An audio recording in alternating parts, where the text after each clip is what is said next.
કેમ છો મિત્રો?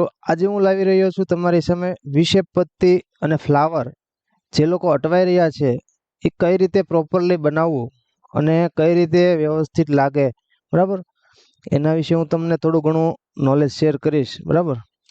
જો આ શેપની પત્તી છે, બરાબર, એ વધુમાં વધુ 2-3 રીતે બનતી હોય છે, પણ પ્રોપર કઈ રીત છે ને એ હું તમને આજે શીખવાડીશ. પ્રોપરમાં ઇનપુટ બી નો યુઝ કરશું આપણે, બરાબર? ઇનપુટ બી માં અહીંયાથી હું એનો શેપ ડ્રો કરું છું. સૌથી પહેલા આઉટલાઈન ડ્રો કરીશ.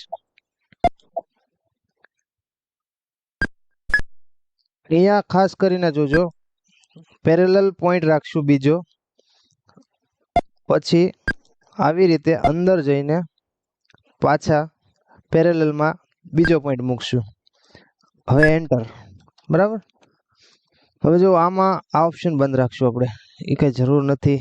આ પણ જોઈએ લઈએ. હવે આમાં સ્પેસિંગ કેટલા રાખવાના, તો કે એવરેજ પોઈન્ટ 75 થી 80 આપણે રાખીએ છીએ.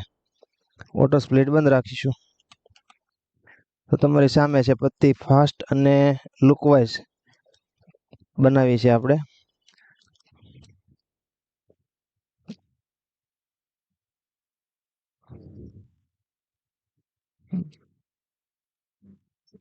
હવે એમાં શેડિંગ આપેલું છે, તો શેડિંગ કઈ રીતે મૂકવું, ઘણા લોકો એમાં બી કન્ફ્યુઝન કરતા હોય છે.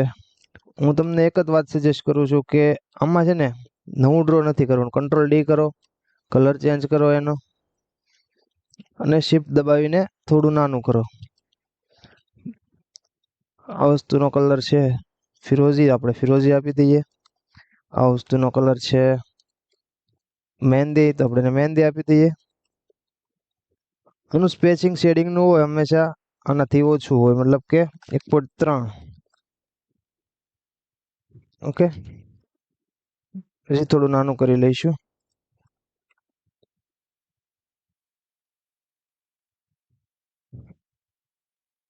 હવે આની આ વસ્તુ હું સેમ ઇનપુટ એ થી બનાવું. તમે જોજો વધારે સરળ કઈ વસ્તુ બને છે, કઈ વસ્તુથી સરળતા રહે છે.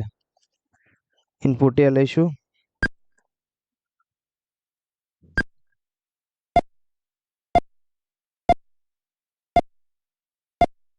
ઇનપુટ એ થી વાર પણ લાગશે અને એટલું બધું ફિનિશિંગ નહીં આવે જે ઇનપુટ બી થી આવ્યું છે, બરાબર?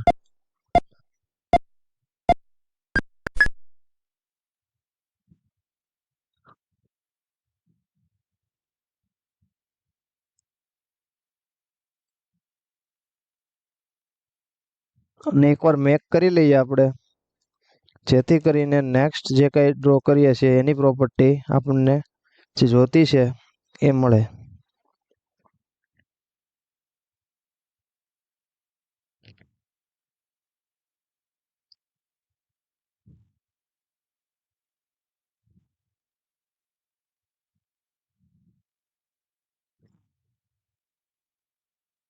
કંટ્રોલ ડી કરીને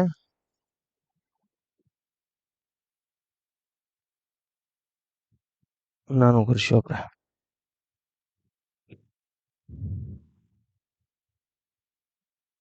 આ બે પોઈન્ટને રિશેપ કરીને નીચે લઈ લઈશું. સેમ લુક વાળું બની ગયું છે, જો.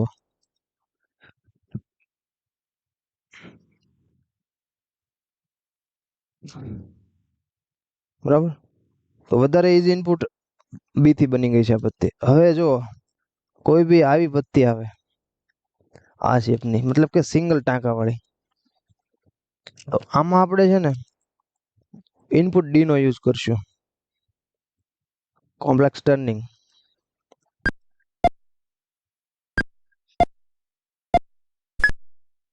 બે એન્ટર, બે ક્લિક નીચેની તરફ.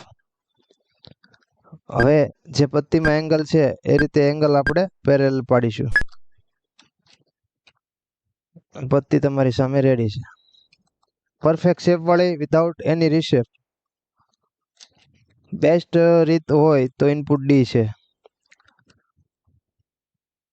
હવે આપણે ફ્લાવર વિશે થોડું ઘણું નોલેજ તમને શેર કરું. ફ્લાવરમાં સૌથી પહેલા છે ને આપણે એની બાઉન્ડ્રી લઈ લઈશું.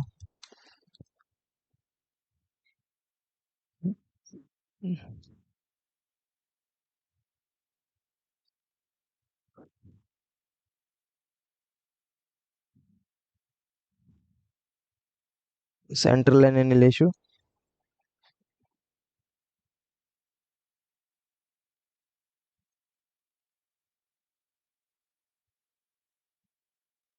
વેક્ટર ડ્રો કરશું એક આપણે. એક્ઝેક્ટ ક્યાં તો કે કોઈ બી એક પત્તી ફ્લાવરની છે એના સેન્ટર ઉપર.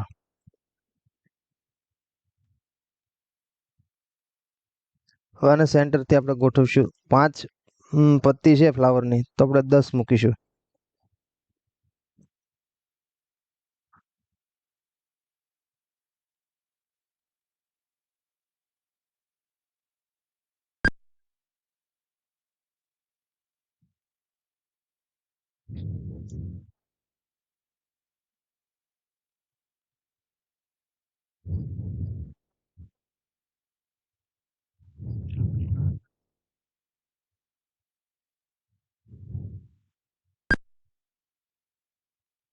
ઓકે, આ રાઉન્ડને થોડો નાનો કરીશું.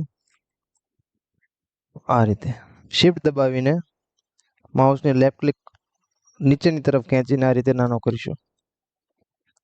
જો આમાં તમને એક ઓપ્શન મળશે, આ પોઈન્ટથી લઈને આ પોઈન્ટ સુધીનો. બરાબર, વચ્ચે એક મિરર ડ્રો કરીશું.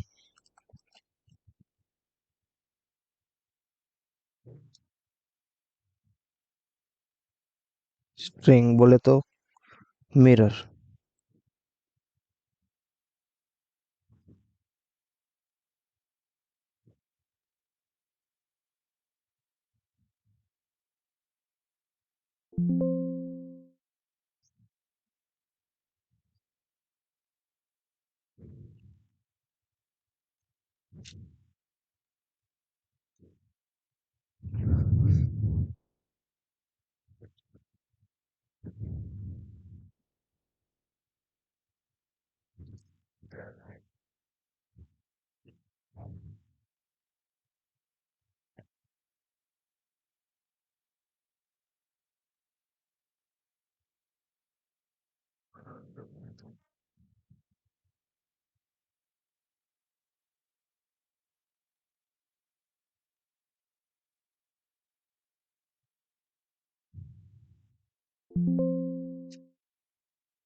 ઓકે, રિંગ રેડી છે.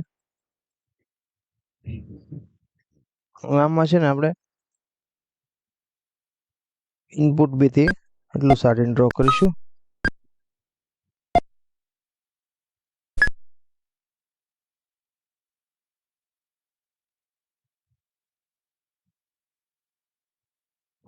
ની પ્રોપર્ટી રાખીશું એમાં. આમાં શેડિંગ પણ છે તો શેડિંગ પણ આપી દઈશું. કંટ્રોલ ડી કરીને શિફ્ટ દબાવીને થોડું નાનું કરશું. સેમ કલર એનો જે તે છે તે આપણે રાખી દઈએ, જેથી કરીને કલર મિસ્ટેક બહુ બધાને થતી હોય છે. કલર મિસ્ટેકમાં મિલતા જુલતા કલર રાખવાથી શું છે કે તમને આઈડિયા આવે કે ભાઈ આનો કલર આ છે આ નથી. હવે જોઈએ કે ભાઈ આમાં 0.75 નું પેચિંગ આપણે નહીં આપી શકીએ, કારણ કે શેડિંગ છે એનું હોય છે 1.20 થી લઈને 1.30 સુધીનું. આ બંને વસ્તુને સિલેક્ટ કરીને સેન્ટરથી આપણે મૂકી દઈશું. જુઓ મિત્રો, આ ફ્લાવર રેડી છે તમારી સામે, એકદમ પરફેક્ટ શેપમાં.